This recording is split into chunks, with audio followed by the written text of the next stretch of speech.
그럼 이제 본문을 좀 봅니다. 한 친구가 있었다. 그냥 보면 그저 그렇고 그런 보통 사람에 불과한 친구였다. 그러나 여느 사람처럼, 보통 사람처럼 이 땅에 그런 사람이 있는지 마는지 하게 그럭저럭 살다가 재물에 후지부지하고 몸을 바친 예사 허룹숭이는 아니었다. 평범하기는 했으나 그렇다고 이게 그냥 존재를 잘 모르는 그런 사람은 이제 아니었다라고 지금 캐릭터를 서술자가 직접 제시하고 있는 거예요. 지금 이 앞부분은 이제 아까 전에 이 작품이 그 판소리계 소설 전의 그 양식을 빌렸다고 얘기를 했잖아. 일대기를 제시하면서 거기서 인물의 캐릭터를 이제 성격을 이제 서술자가 얘기해주고 그런 형태라고 생각해 주시면 됩니다. 그의 이름은 유재필이다. 1941년 홍성군 광천에서 이런 거죠. 아까 일대기가 뭐였어? 언제 태어났고 언제 죽었는지야. 그런 작품 끝에는 뭐가 나오겠어? 당연히. 그렇지. 언제 죽었는지가 나오는 거야. 그래서 왜 이 전을 쓰게 됐는지, 그리고 이 소설을 통해서, 이 글을 통해서 무엇을 기리고 싶은지 그것까지도 끝에 밝히는 거죠. 그리고 이거 구체적인 연도와 지명 제시해서 사실성을 부여한다. 이거는 이 작품뿐 아니라 모든 소설에 다 똑같습니다. 모든 문학에 똑같은 거야. 실제 지명, 그 다음에 우리가 알고 있는 연도, 이런 것들이 이제 제시가 되면 사실성이 높아진다. 그렇다고 이게 1인칭 관찰자, 물론 이게 이문구의 그런 개인적 경험이 반영되어 있는 소설이긴 하지. 그 개인적 경험이 반영되어 있긴 하지만 어디까지야 이거는 그렇지 소설이라는 거야. 허구적이라는 거지. 오케이? 그래서 보령군 여기서 자라고 배웠다. 그리고 그 나머지는 서울에서 살았다. 그는 어려서부터 타고난 총기와 수기로 또래에서 별중 맞고 무리에서 두드러진 바가 있어. 아까 얘기했던 것처럼 인물의 성격을 직접적으로 제시해주고 있는 거예요. 비색한 가운과 불우한 환경 속에서도 여러모로 일찍 터득하고 앞서 나아감에 따라 소년 시절은 장이 숙성하고 청년 시절은 삶은 노련하고 장년에 들어서는 속절없이 노성하였으니 무릇 이것이 그가 보통 사람 가운데서 항상 깨어있는 삶을 살게 된 바탕이었다.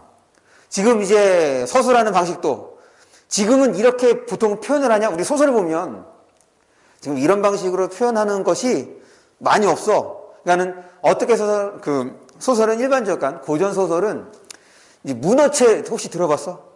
문어체. 그러므로 따라서 우리가 대화할 때 그러므로 따라서 이런 말 잘 안 쓰잖아.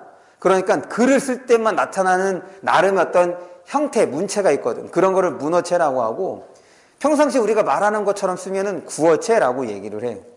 그런데 지금 이렇게 말하는 방식은 뭐와 비슷한 거냐면 이제 문어체의 느낌을 좀 줄 수 있는 거지. 이런 것들도 이제 바로 그 고전 소설의 어떤 형식을 빌려온 것이라고 생각을 해 주시면 되겠습니다. 그래서 먼저 언제 어디서 태어났고 캐릭터를 제시해 줬어요. 지금 그 다음 내용을 보는데 여기 내용 넘어가기 전에 여기에다가 동그라미 쳐주세요. 여기 왼쪽에 보시면 보통 사람임에도 깨어있는 삶을 살았다 이렇게 정리해 볼 수가 있지. 그리고 또 한 가지는 여기에 고유어랑 한자어를 많이 써. 그러니 당연히 이제 시험 때 되면 그 낱말의 의미, 요거 어휘적 의미 이런 것도 신경을 써 주시는 것이 좋겠습니다.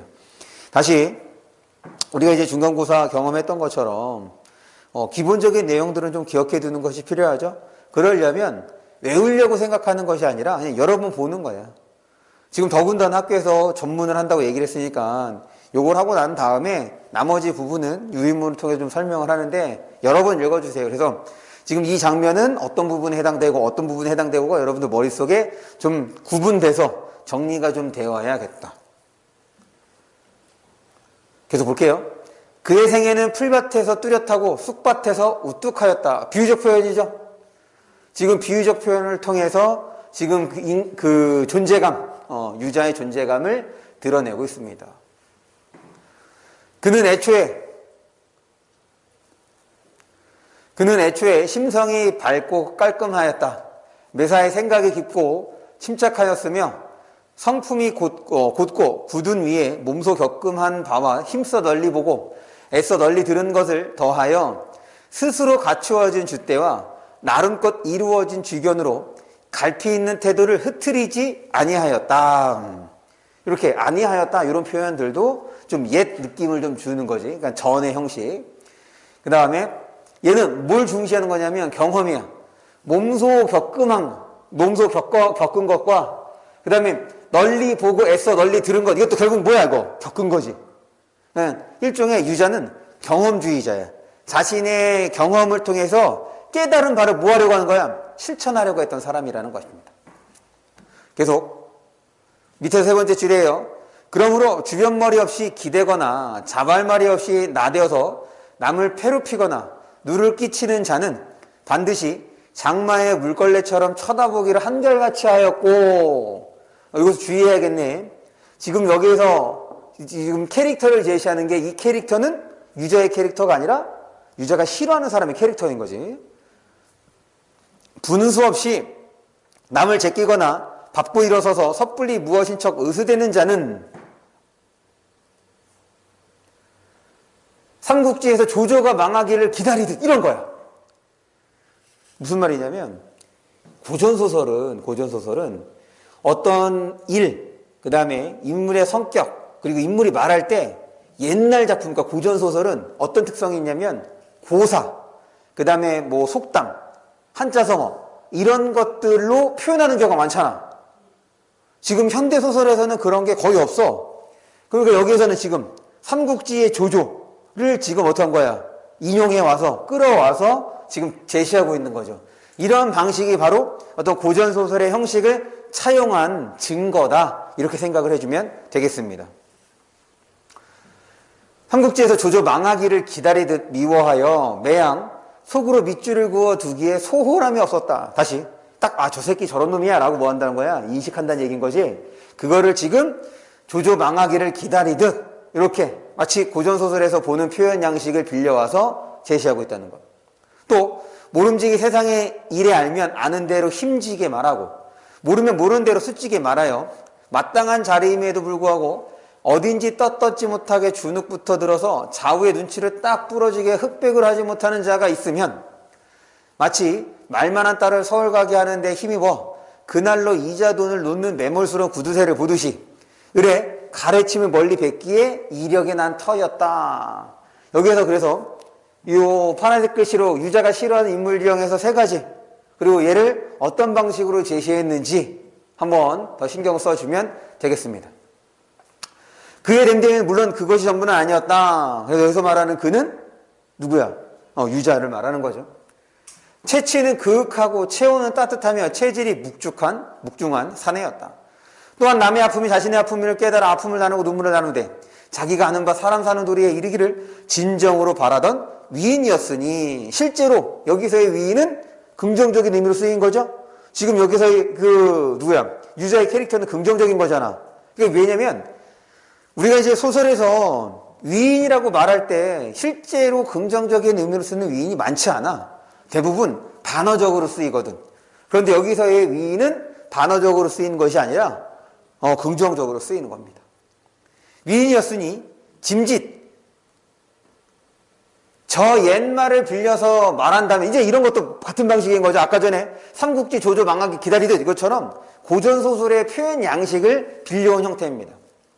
짐짓 저 옛말을 빌려서 말한다면 그야말로 때 아닌 특립 독행의 돌출이요, 이른바 세상 사람들의 걱정거리를 그들보다 앞서서 걱정. 야, 이거 우리가 관동벽 할 때 했던 거야.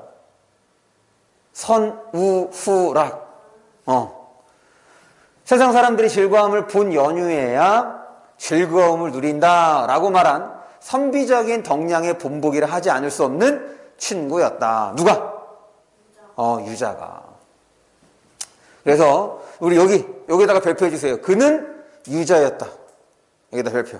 그래서 존경과 공경의 의미로 높여 불어서 유자소전, 유제필전이 아니라 유자소전 이렇게 되는 거예요. 이간감? 나 육아요. 우리가 이제 보통 너 김씨, 이씨 그럴 때 말하는 그거를 이제 대학에서 이제 교양 수업을 듣는데 이제 한국과 수업이었어. 거기 이제 교수님이 상당히 유명하신 분인데 뭐 이런저런 얘기를 하다가 이제 교양에 대한 얘기가 나왔어. 그래서 이제 어른들이 이 아이가 이 사람이 그래도 좀 배운 집안 자식이다 그렇지 않다라고 판단하는 기준 중에 하나가 뭐였냐면 지금은 이제 그런 건 아니야. 벌써 내가 대학생이었을 때가 20년 전이니까. 지금은 이제 그런 걸로 판단하는 건 아닌데 뭐가 있었냐면 바로 현중아 너 성이 뭐니? 라고 물었을 때 저는 간씨여 이러면은 쟤 좀 못 배웠구나 라고 이제 생각을 하셨대. 옛날 사람들은. 왜냐면 씨는 그냥 보통 부를 때 쓰는 거고 물론 지금은 씨라고 해도 돼. 상관없어. 근데 보통은 한 집안을 이제 대표해서 가라고 쓰는 거야. 이제 여기서 그렇게 표현을 한 겁니다. 그래서 이간관 나 육아요. 그럼 누군 거야? 전화해서 유자가 나한테 지금 전화한 거죠? 그럼 나의 성은 이제 이씨라는 얘기인 거지. 그가 내게 전화를 할 때마다 매번 거르지 않던 첫마디였다. 그렇지만 유가는 이미 다른 사람을 이르는 말이었다. 그는 유자였다. 그래, 유가는 이미 다른 사람. 얜 그렇게 딱 일반적인 사람하고 묶어서 표현할 필요가 없는 거야. 표현할 수가 없는 거지. 그래서 유자라고 이제 칭하게 되는 거였습니다. 그 다음, 혹시 이거 설명하면서 학교에서 사파, 병렬, 사파적 구성, 병렬적 구성 이런 얘기 들어본 적 있어? 왜 그러냐면 지금 이 소설은 이 유자, 그러니까 유재필이라는 인물이 어떤 인물인지를 보여주는 소설이거든. 그의 캐릭터를 잘 드러내주기 위한 거란 말이야. 그럴 때 이런 거죠. 요 주목을 우리 유자라고 치자.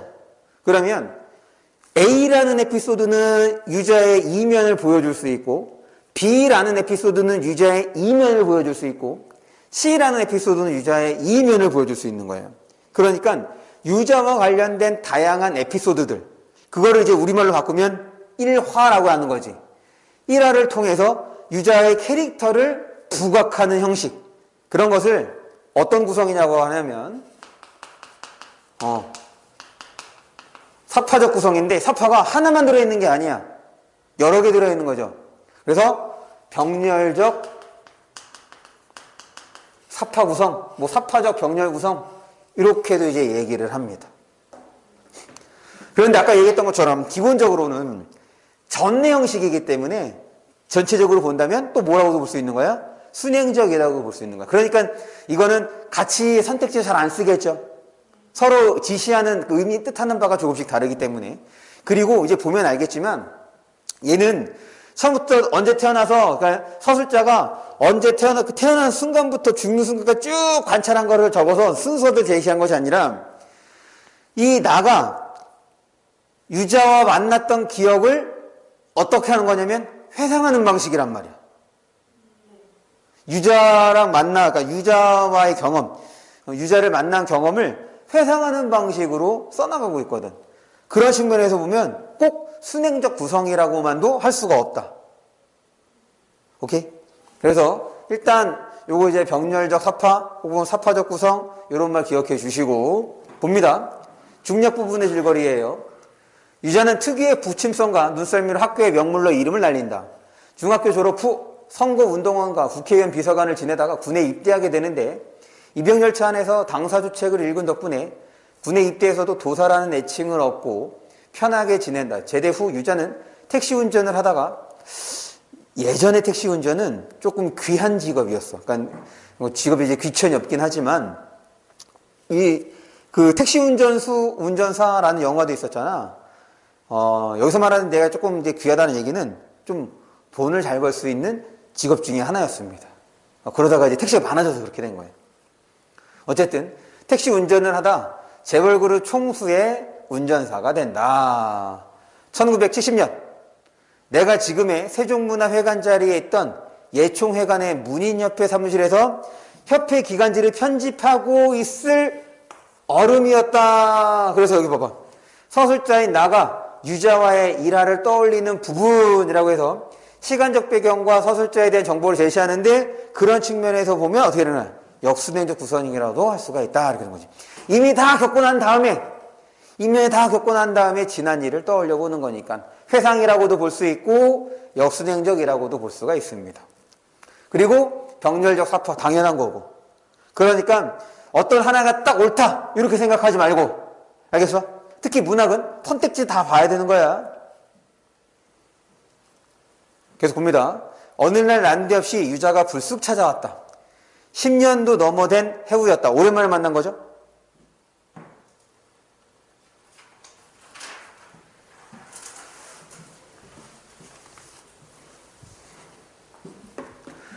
이산의 시처럼 어디서 무엇이 되어 다시 만나랴 했더니 그는 재벌그룹 총수의 승용차 운전수가 되고 나는 글이라고 끄적거려봤자 누구 하나 알아주는 이가 없는 무명 작가가 되어서 다시 만나게 된 것이었다.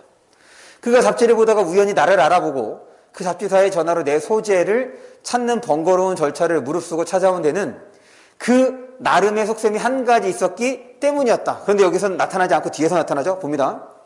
지금은 또 이런 거예요. 지금은 대학 교수의 부인이 된 자기 누이 동생을 내게 중매해봤으면 하고 찾아본 것이었다. 얼마 만에 본 게? 10년 만에 본 게. 10년 만에 본 게 뭐 때문에? 자기의 누이 동생의 남편이 될 사람인지를 이제 보려고 왔던 거란 말이야. 그런데 지금은 대학 교수의 부인이 됐다라고 얘기를 했으니 그러면 어떻게 한 거야? 유자가 야 나는 이 친구는 그러니까 이제 관계로 보면 이제 누이 동생의 남편이 되는 거니까 유자와의 관계는 그걸 뭐라고 얘기했냐면 매제라고 얘기를 합니다. 매제로는 적절하지 않구나 이렇게 된 거죠. 아니 결혼을 하면 처자를 굶길 놈인지 먹일 놈인지 우선 그것부터 슬쩍 엿보려고 온 것이었다. 그는 해가 바뀌어 그 누이 동생을 여의고, 여기 이런 말 주의해야 돼. 보통 우리가 여의다라는 말을 어떤 때 써? 부모님을 여의었다 이렇게 쓰죠. 그럼 그럴 때 무슨 뜻이야? 부모님을 여의었다라고 하면 그렇지, 돌아가신 거지. 그 여기서는 시집 보내다의 뜻입니다. 이거는 어휘 문제로 꼭이라기보다는 나올 가능성이 높은 단어예요. 그리고 고전시가에서 여의다는 뭐였어? 우리가 고전시가에서 여의다는 헤어지다의 뜻입니다. 고전시가에서 여의다는 헤어지다. 어쨌든 그 누이 동생을 여의고 난 뒤에야 비로소 그 말, 그럼 어떤 말? 어떤 말? 어딨어? 이거 그렇지. 속셈. 속셈을 얘기했다는 거야. 그는 처음 만났던 날, 언제? 10년 만에 본 날이 되는 거죠. 그는 처음 만났던 날 저녁에 내가 말술을 마시고도 양이 안 차는데 질려서 대번에 가위표를 쳐버리고 말았다는 것이었다. 그러니까 야, 술이 너무 잘 마셔. 그래서 내 동생의 남편으로 적절하지 않다 이렇게 된 거죠.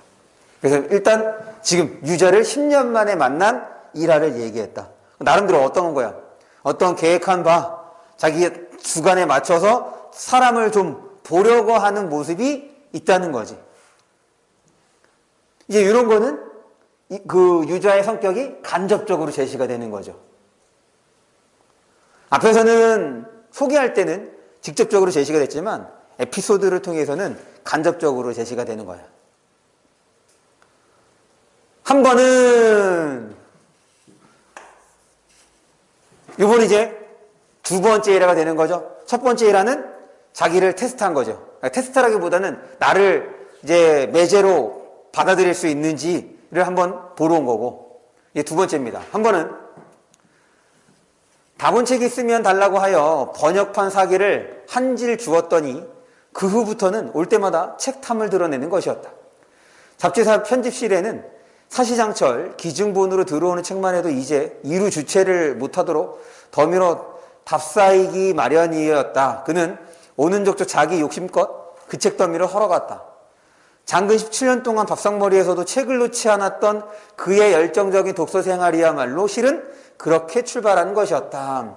그래서 이제 독서 생활과 관련된 에피소드. 또 책 때문에 오는 것만도 아니었다.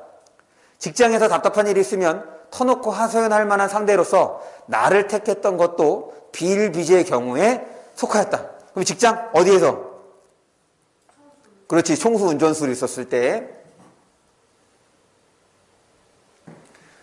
그래서 이제 이번에는 앞에 두 번째 에피소드는 책과 관련해서, 세 번째 에피소드는 이제 나한테 뭐 하러 올 때? 넋두리 하러 올 때가 되는 거죠. 하소연하러 올 때. 하루는 어디로? 예, 이런 것들이 이제 바로 병렬적 사파적 구성이라고 하는 거야. 하루는 어디로 해서 어디로 좀 와보라고 하기에 물어물어 찾아갔더니 귀꿈맞게도 붕어니 매기니하고 민물고기로만 술상을 보는 후미진 대포집이었다. 나는 한내를 떠나 이래 처음 대하는 민물고기 요리여서 새삼스럽게도 해감내가 역하고 싫었으나 그는 흙탕내도 아니고 시궁창 내도 아닌 그 해감내가 문득 그리워져서 부득이 그 집으로 불러냈다는 것이었다. 허울 좋은 하늘탈이지 수채꾼형 내가 나서 어디 먹겠나. 이까진 냄새가 뭐 그리워서 이걸 다 돈 주고 사 먹어. 나은 참 취미도 별 움뚝거지 같은 취미가 다 있구먼. 내가 사뭇 마뜩잖아 했더니 다시 지금 넘어가기 전에 지금 이 에피소드는 뭐 때문에 하는 거야? 앞에서 그러니까 지금 이 유자가 나를 찾아오는 것이 책을 얻으러 찾아오는 것도 있긴 하지만 또 뭐도 있다고 그랬어? 하소연할 때 찾아오는 거라도 있다고 얘기를 한 거잖아. 그러고 난 다음에 지금 하루는 이렇게 해서 이 에피소드가 이어지는 거니 지금 여기서 에피소드는 뭐와 관련되는 거야? 하소연과 관련된 에피소드가 되는 거야. 그거 생각하면서 넘어갑니다.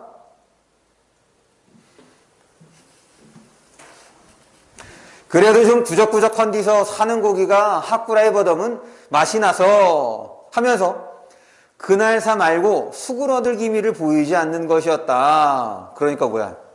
지금 나는 뭐 이런 냄새 맡고 못하러 민물고기를 먹는 거야. 딴 데 가자 라고는 얘기하지 않았지만 지금 이 장소에 대해서 부정적 반응을 보였던 거지. 그런데 그날따라 수그러들 기미를 보이지 않는다는 얘기는 그럼 그 전에는 이렇게 얘기를 하면 그래? 그럼 딴 데로 가볼까? 이렇게 얘기했겠죠?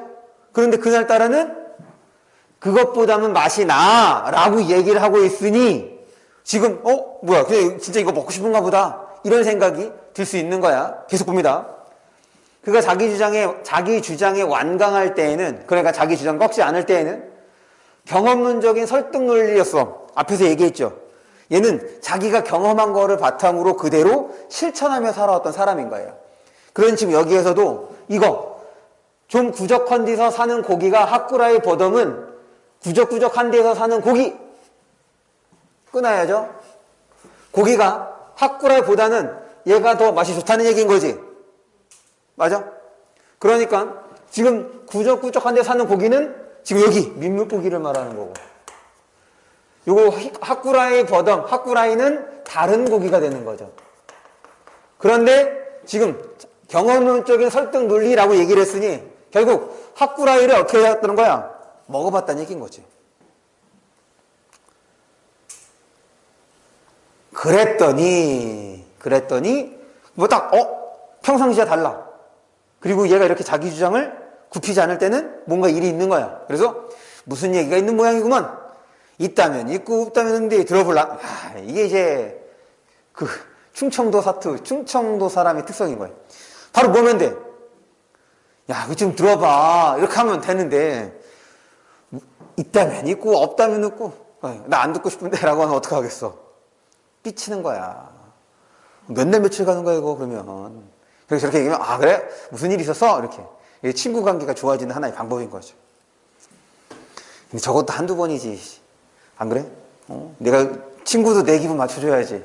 나도 친구 기분 맞춰줬으면. 농담입니다.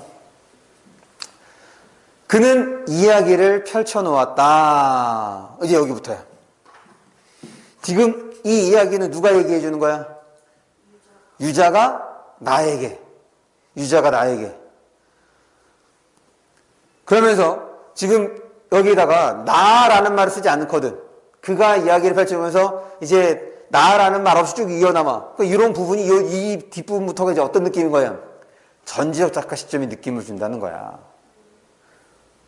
알겠어요? 지금 그 이야기를 펼쳐놓았다. 봅니다. 총수의 자택에 연못이 생긴 것은 그 며칠 전의 일이었다. 뜰 안에다 벽이고 바닥이고 시멘트를 들이부어 만들었으니 연못이라기보다는 수족관이라고 하는 편이 알맞은 시설이었다. 시멘트가 굳어지자 물을 채우고 울긋불긋한 비단 잉어들을 풀어놓았다. 지금 더 보기 전에 이거 하나 확인하고 넘어갈게요. 지금 사투리, 서술상의 특징에서 사투리 사용을 통해서 토속적인 정감과 그 다음에 이야기의 사실성, 왜 그런 거냐면 지금 우리가 일상에서 들을 수 있는 사투리인 거지. 그러니까 사실적인 거야. 그리고 주인공을 친근하게, 주변에서 볼 수 있는 사람 친근하게 느낄 수 있다는 거. 사투리 사용의 효과 기억해 두시고 계속해서 본문 봅니다.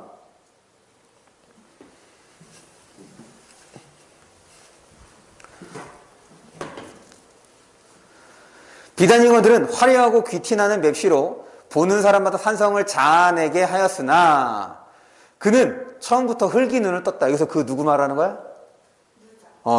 유재필을 말하는 겁니다. 비행기를 타고 온 수입국이라서가 아니었다. 그 회사 직원의 몇 사람치 월급을 합쳐도 못 미치는 상식밖에 못 값. 그러니까 이 수입 비단잉어가 지금 직원의 몇 사람치 월급을 합쳐도, 그러니까 몇 달치 월급을 합쳐도 그것보다 크다는 거지. 그러니까 여기서의 비단잉어는 바로 총수의 허영심을 보여주는 거야.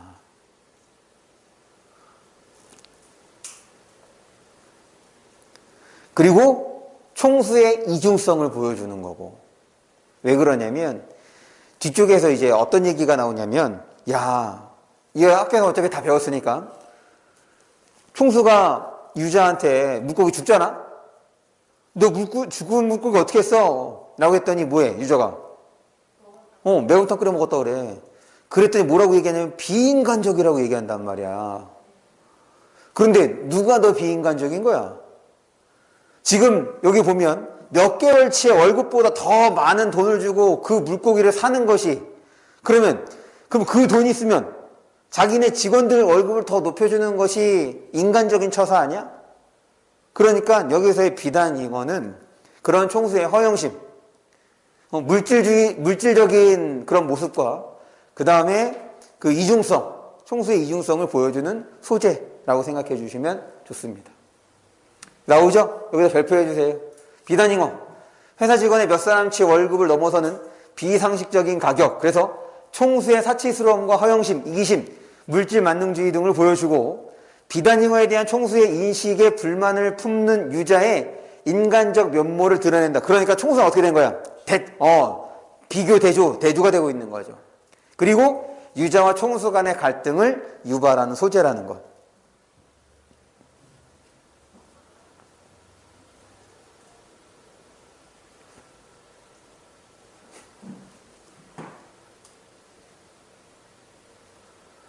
그 다음에 이것도 이제 볼 건데 지금 내려오면 안 보일 테니까 여기다가도 별표해 주세요.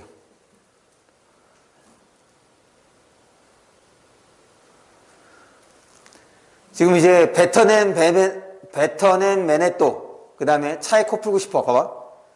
뱉어낸 메네또야. 그러면은 뱉어냈으니까 좋은 건 아니지. 구토물이 되는 거고. 그 다음에 차에다가 코 풀고 싶대. 차에다가 코 풀으면 차가 더러워지는 거 좋은 행동은 아닌 거잖아. 그래. 음의 유사성, 소리의 유사성을 통해서 지금 언어 유희, 그래서 일단 웃음을 유발하는데 그 대상이 뭐인 거야? 비단잉어인 거지. 그런데 이 비단잉어는 그렇지, 총수와 관련되는 거잖아. 그래서 두 번째, 고상한 척하는 총수를 비꼼으로써, 그러니까 앞에서 얘기했던 것처럼 여기서의 풍자는 총수와 관련되는 게 풍자가 되는 거고, 그리고 유자와 관련해서 해학적인 요소가 나타나는 거고. 됐죠? 그럼 이제 계속 볼게요.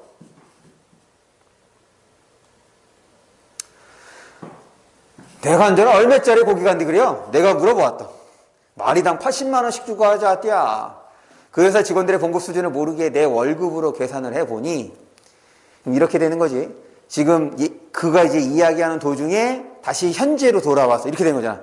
현재로 돌아와서 나와 유자가 대화를 나누고 있고 다시 서술의 방식으로 해서 유자가 경험한 것을 전달하고 있는 거고. 자그마치 3년 4개월 동안이나 봉투째로 쌓아야 겨우 한 마리 만져볼까 말까 한 값이었다. 당시 나의 월급이 대략 2만 원. 저 때는 막 그랬으니까. 뭐 짜장면도 막 700원 하고 막 그랬던 때였으니까. 웬놈이가 사람보다 비싸잖아. 내가 기가 막혀 두렁거렸더니 보통 것은 안 일러면 그려. 베터넨 메네토라나 메라나를 틀어주면 그 가락대로 따라서 하고, 사이코풀 90%라나 메라나를 틀어주면 또 그 가락대로 따라서 하고, 좌우가 곡을 틀어주는 대로 못 추는 춤이 없는 순전 딴따라 고기님께 물고기도 꼬랑지 흔들어서 먹고 사는 물고기가 있다는 건 이번에 그 집에서 처음 봤구먼.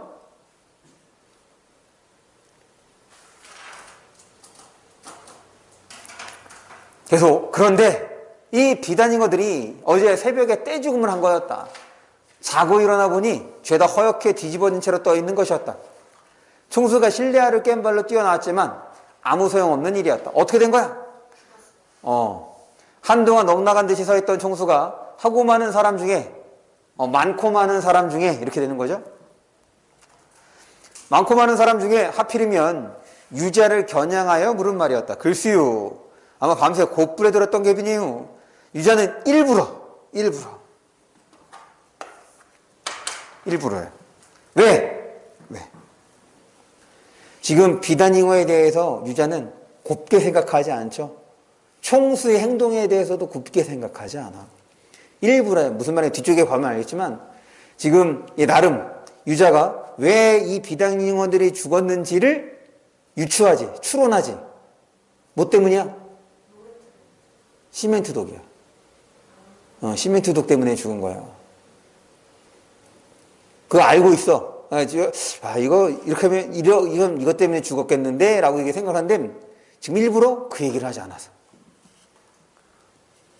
뭐야, 물고기가 물에서 감기 들어 죽는 물고기도 봤어? 당연히 말도 안 되는 소리지. 그러니까 지금 약간 빡친 거야. 총수는 그가 마치 혐의자나 되는 것처럼 화풀이를 하려 드는 것이었다. 그는 비위가 상해서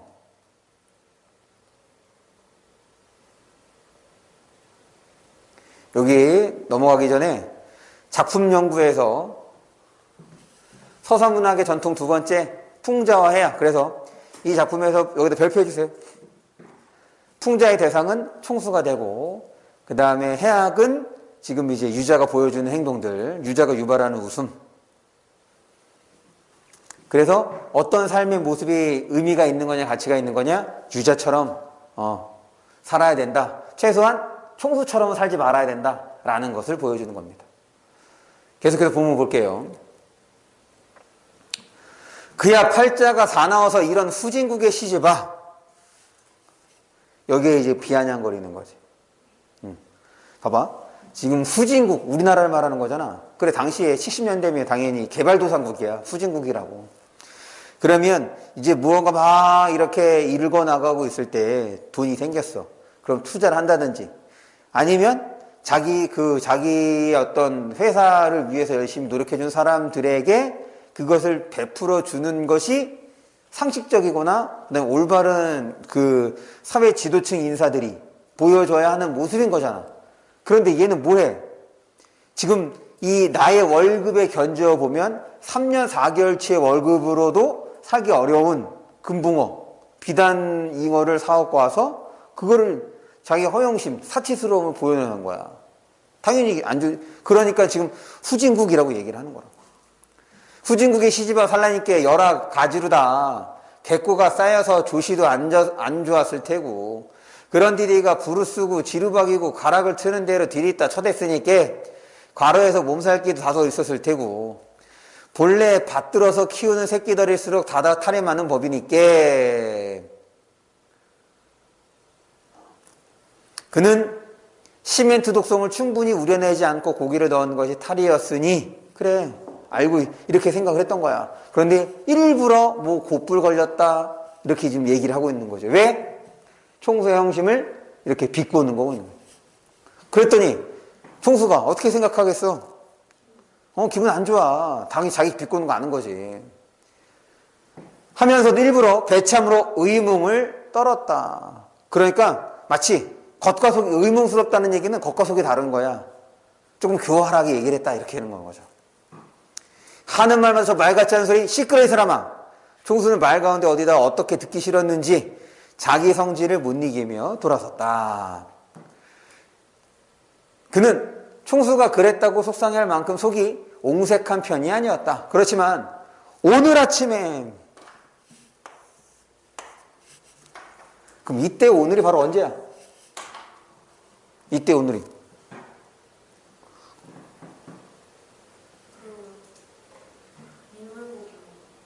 그렇지. 민물고기 먹으러 만난 날인 거야. 오늘 아침이, 그러니까 지금 이제 이 에피소드를 다룰 때 역순행적인 모습이 나타나기도 하는 거지. 민물고기 먹은 날이야. 그럼 이렇게 되는 거네요. 언제 죽었어? 언제 죽었어, 물고기들? 전날 죽었죠. 어제 죽은 거야. 그럼 그 물고기들 언제 왔어? 전전날에 온 거네. 전전날에 온 물고기들이 전날에 죽은 거고, 그리고 또 죽은 지 하루만, 이렇게 되는 거야. 계속. 오늘 아침에 들은 말만은, 이것도 주의해야겠네. 사실 죽은 날 들었던 그런 얘기들은 뭐 얘가 속 좁은 사람이 아니어서 신경 쓰지 않았단 말이야. 그런데 오늘 아침 들은 말 때문에 지금 어떤 거야? 언짢아진 거야. 그리고 그거를 하소연하러 나를 만나러 온 거고. 말 많은 쉽사리 사귈 수가 없었다. 총수는 오늘도 연못이 텅 빈 것이 못내 아쉬운지 식전마다 하던 정원 산책도 그만두고 연못가로만 맴돌더니, 유기사 누구야? 유기사 누구야? 그렇지, 유자. 어제 그 고기들은 다 어떻겠나? 또 그를 지명하여 묻는 것이었다. 그는 아무렇지 않게 대답했다. 한 마리가 황소 너댓 마리 값이나 나간다는디 아까워서 그냥 내뺀지기도 거시기 하고, 비싼 고기는 맛도 괜찮겠다 싶기도 하고, 개 비늘을 대강 긁어서 된장기 좀 하고, 고추장도 좀 풀고, 마늘도 서너 통 다져 넣고, 멀국도 좀 있게 지져서 한 곱부들씩 했지요. 뭐 했다는 거예요? 끓여 먹었다는 얘기인 거지. 그랬더니 무엇이 어쩌고 어째? 한 곱부들씩, 그러니까 한 컵씩, 그러니까 유자가 만들어서 주변 사람들과 나눠 먹었다는 얘기죠.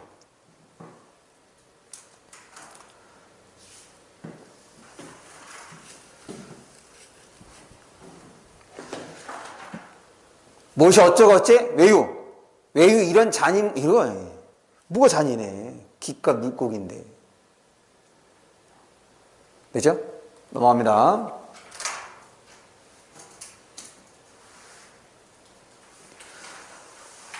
총수는 분기탱천하여 붙절지를 못하였다. 보아하니 아는 문자는 다 동원하여 호통을 쳤으면 하나 혈압을 생각하여 참는 눈치였다. 달리 처리할 방법도 없자는 갑류. 총수의 성과를 덧드리려고, 이거 주의해야죠. 지금 끓여 먹었다는 얘기에 총수가 화났어. 맞지? 그런데 그 화를 더 돋우기 위해서 한 말이 아니라는 거야. 화를 더 돋우기 위해서 하는 말이 아니야. 그가 할 수 있는 것이 그 방법 말고는 없었기 때문에 그렇게, 봐봐, 이런 거야. 그가 할 수 있는 것이 그 방법 말고는 없었기 때문에 그렇게 뒷동을, 성과를 덧드리려고 한 말은 아니었다. 그렇게 뒷동을 다른 것이었다. 다 그의 내면을 드러내주는 표현이잖아. 그러니까 왜 그렇게 말한 것인지 의도를 드러내는 거 아니야. 지금 여기서 이런 것이 이제 마치 전지적 작가 시점의 느낌을 준다는 얘기인 거지.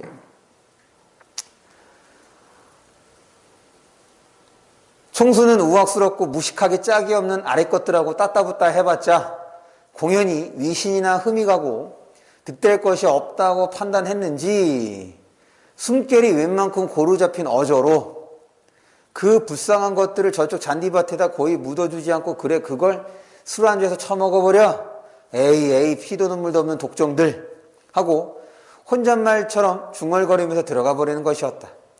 그리 지져먹어, 다시 여기서 끊어야죠.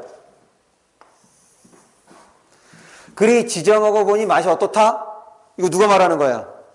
나가 얘기하는 거죠. 내가 물은 말이었다. 그러니까 다시 어떻게 된 거야? 현재로 돌아온 거지. 지금 여기에서의 말은 언제? 오늘 아침에 있었던 일인 거고.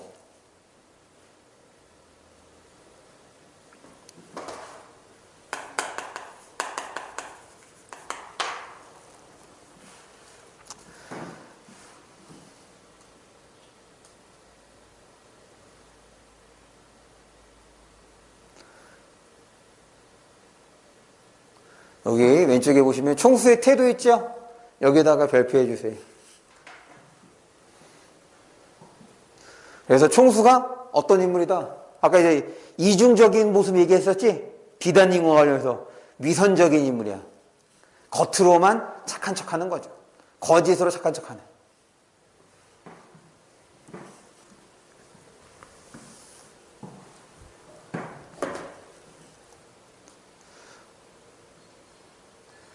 계속 어떻게든 뭐가 어때요? 살이라고 허벅허벅한 것이 별 맛도 없더구먼 거려 없더구먼 거려 하고 그는 다시 말을 이었다. 내가 독적이면 저는 지는이야 지는. 그래서 여기서 저는 총수를 가리키는 거예요.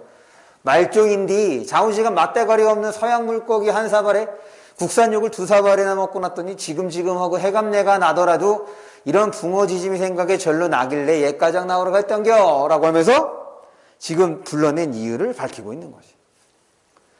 총수는 그 뒤로 그를 비롯하여 비단잉어를 나눠 먹었음직한 대문 경비원이며 보일러실 화부며 자녀들 등하교형 승용차 운전수며 자택에서 근무하는 종업원들에게는 조속으로 아침 저녁으로 눈을 흘기면서도 비단잉어 회식 사건을 빌미로 인사이동을 단행할 의향까지는 없는 것 같았다. 아, 이게 정말 이랬으면 어떻게 된 거야? 개쓰레기인 거잖아.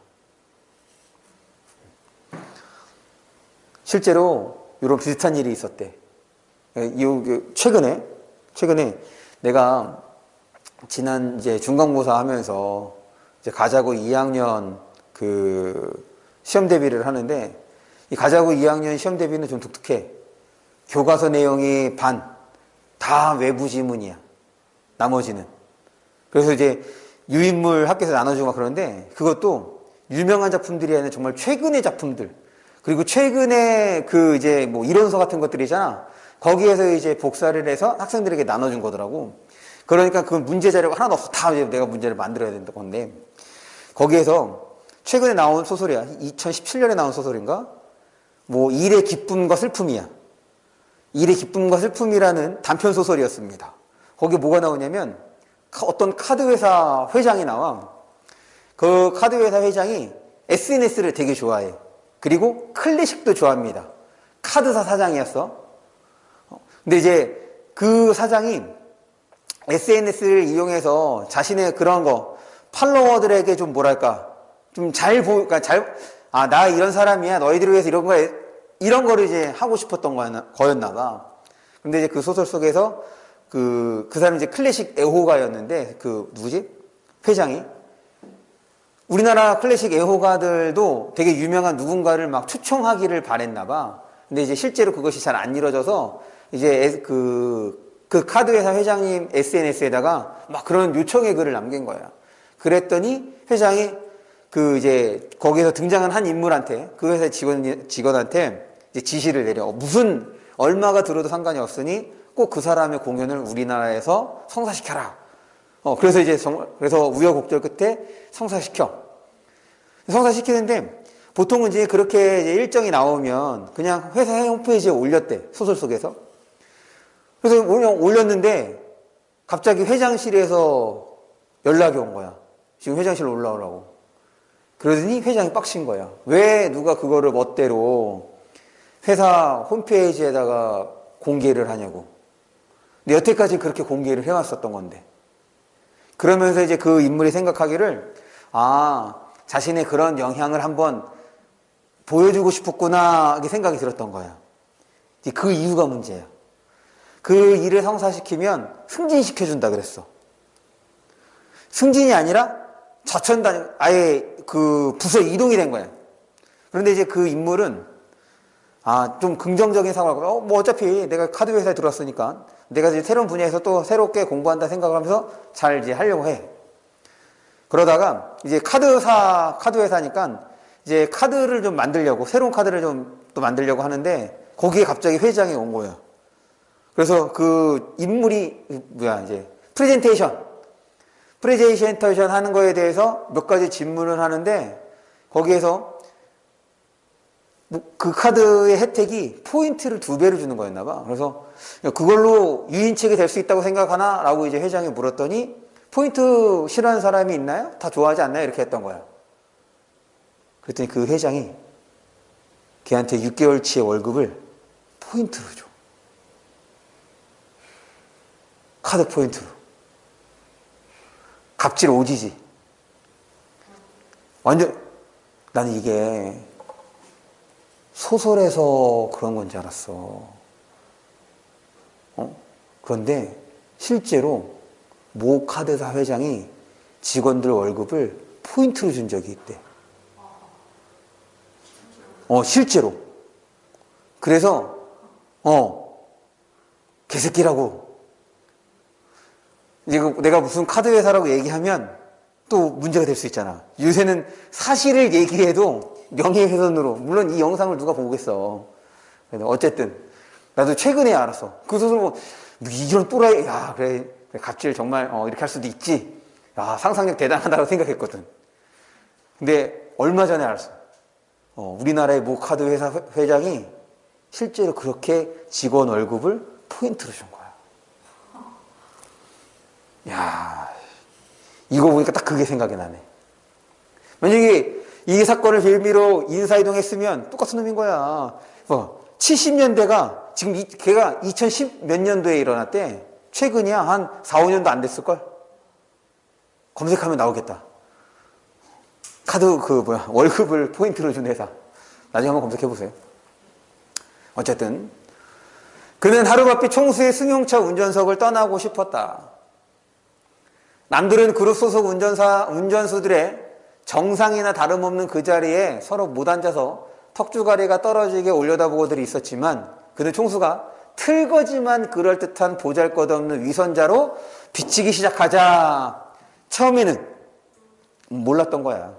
그래도 총수라고 하니까 기업을 일군 사람인 거니까 대단한 사람이라고 생각을 했는데 겪어보니 그렇지 않은 거지. 그동안 그런 줄도 모르고 주야로 모셔온 나날들이 그렇게 욕스러울 수가 없었고 그런 위선자에게 이렇듯 메인 몸으로 살 수밖에 없는 구차스러운 삶이 칙살맞고 가련하지 않을 수가 없었다처럼 좀 어때? 아까 얘기했던 것처럼 전지적 시점의 느낌으로 드러내고 있는 거지.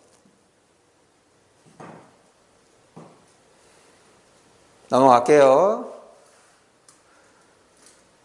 그리고 1번. 다 이거 읽어보세요. 다 설명을 했습니다. 1번 됐고, 그 다음에 2번도 넘어갈게요. 2번 넘어가고. 그 다음에,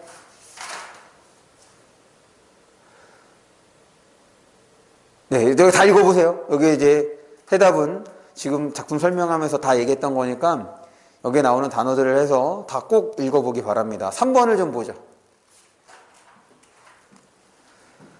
보기를 참고하여 이 소설에 드러나는 이야기 방식의 전통적 특징이 무엇인지 근거를 들어 정리해보자. 전이란 한 인물의 일생을 기록하여 후세에 전하고자 하는 전통적 서사물로, 그래서 처음에 전은 실존 인물이야. 실제 인물이었어. 인물의 생애와 그에 대한 필자의 평가를 포함하는 역사적 기록이다. 우리나라 초기 소설 중 일부는 이러한 전의 양식을 빌려 실제 인물의 생애를 흥미진진한 이야기로 풀어내는 데에서 출발하였다. 그러다가 이제 허구적 인물인 소설의 인물에 대해서도 그렇게 썼다는 얘기입니다. 특히 위인이 아닌 평범한 인물들이 이러한 이야기 대상이 되는 경우가 많았는데 대표적으로 허균이 자신의 스승이었던 이달의 인물됨과 행적을 한문단편으로 창작한 손곡산인전과 같은 작품이 있다. 그것처럼 다시 이 부분이죠. 위인이 아닌 평범한 인물들. 그래서 지금 여기에서의 유재필도 그랬잖아. 평범하다고 얘기했어. 보통 사람이라고 얘기했어. 지금 보면 전통 장르인 전은 한 인물의 생애와 그에 대한 필자의 평가를 포함한다. 여기서는 나의 평가가 되겠죠. 유자소전은 제목에서 전의 형식, 전을 표방한 것처럼 유자의 일생을 기록한 작품으로 1에서는 유자의 평가를 제시하고 있으며 1에서 유자의 요약적으로 서술, 이거는 이제 직접적이라고도 말할 수가 있는 거야. 서술하여 한 인물의 생애를 다룰 것이라는 도입과 인물에 대한 작가의 평가, 여기에 당연히 평가도. 사실은 이제 작가가 아니라 뭐라고 얘기를 해야 돼? 나의 평가라고, 서술자의 평가라고 얘기를 해야죠. 평가를 제시하고 있으며 5에서는 유자의 행적을 다루고 있다. 또한 여기까지가 이제 1번과 관련되는 거야. 전과 관련되는 거. 또한 우리나라 초기 소설 중 일부가 전의 양식을 빌려 평범한 인물의 생애를 흥미진진한 이야기로 풀어냈던 것처럼 유자서전 또한 유인이 아닌 평범한 인물이 유재필의 삶을 통해 삶을 흥미진진하게 이야기. 이게 두 번째. 따라서 유자소전은 전의 양식을 빌린 우리나라 소설의 전통을 이어받고 있다고 할 수가 있겠다.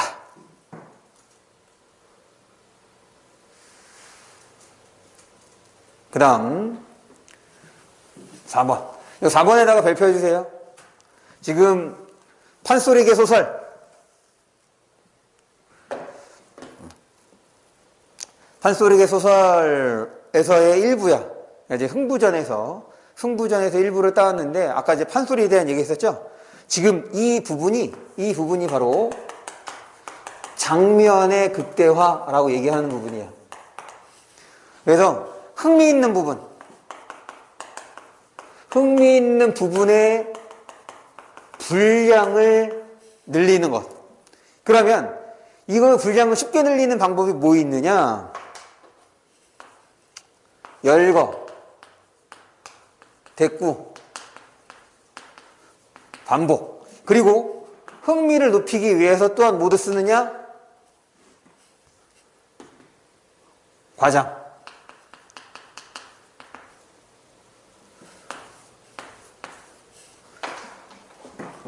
이런 것들을 통해서 지금 분량을 늘리고 그 다음에 이제 독자의 흥미를 높이고, 그리고 대꾸와 반복이야. 그러면 여기선 운율도 느껴볼 수가 있는 거지. 그럼 여기서 나타나는 운율은 사음보가 됩니다.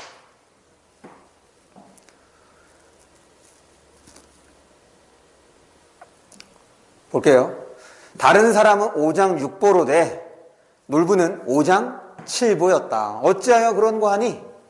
심술보 한 가지가 큰 장기 주머니만하게 5장에 들어 간 옆에가 붙어서 심술보 한 번만 뒤집히면 심술을 피우는데 썩 야단스럽게 피우겠다, 뭐뭐 하겠다. 요게 이제 판소리 그런 어투입니다.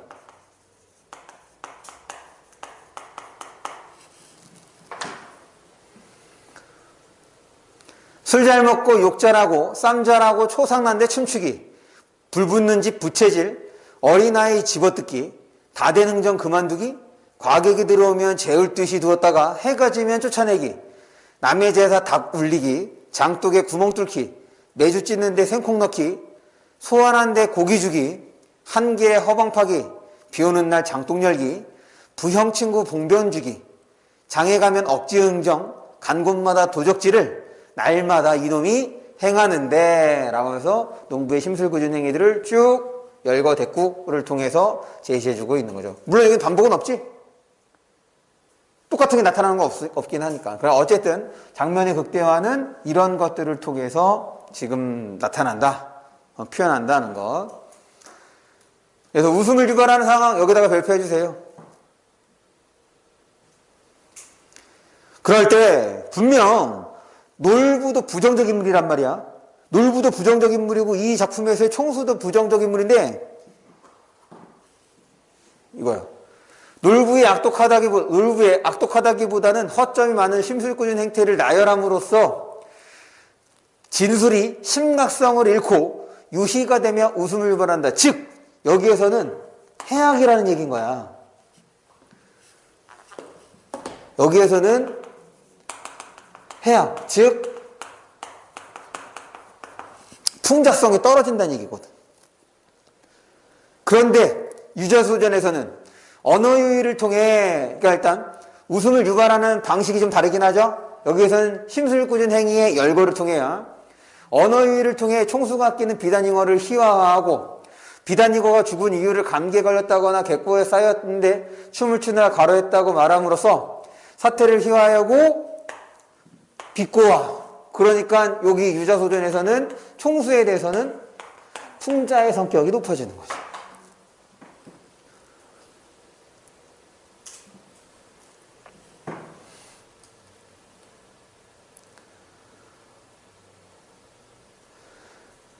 그래서 2번입니다. 판소리계 서술의 흥부전은 부정적 인물인 놀부의 심술궂은 형태를 길게 나열하는 표현을 통해 대상을 희화하여 웃음을 유발한다. 유자소전 역시 부정적인 인물이나, 그래서 아까 공통점은 부정적인 인물이었어. 상황을 직설적으로 비판하는 것이 아니라 언어 유희, 상황이나 대상을 우스꽝스럽게 표현하는 방식을 통해 비판 대상을 희화하여 웃음을 유발한다는 것. 이렇게 해서 지금 그 부정적인 대상에 대해서 웃음을 유발한다는 점에서 계승한 거다. 하지만 차이는 풍자성이 높아지느냐 낮아지느냐, 이렇게 차이가 있다고 봐주시면 되겠습니다. 여기까지 볼게요. 잠깐 쉬겠습니다.